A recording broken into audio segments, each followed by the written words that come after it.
লকডাউনের কথা বলে বা একটা অনিশ্চয়তা তৈরির পায়তারা, এগুলো নাশকতা। এই নাশকতা জনগণ আর দেখতে চায় না। এই যে ঘোষণা যে আজকে থেকে 17 তারিখ পর্যন্ত ইউনূস সরকারের পরাজয়ের জন্য তারা আন্দোলন করবে, মাঠে কিন্তু কোনো আন্দোলন নেই।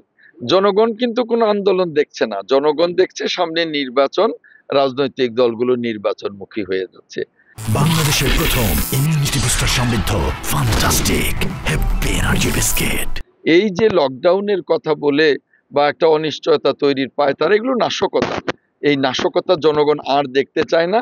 এখন জনগণ দেশের উন্নয়নের স্বার্থে রাজনীতি দেখতে চায়, দেশের উন্নয়নের স্বার্থে গণতান্ত্রিক সরকার এবং নির্বাচিত সরকার এবং গণতন্ত্র মানবাধিকার দেখতে চায়। কাজেই যারা নাশকতা করবে তাদের বাংলাদেশের রাজনীতিতে আর কোনো ঠাঁই হবে না।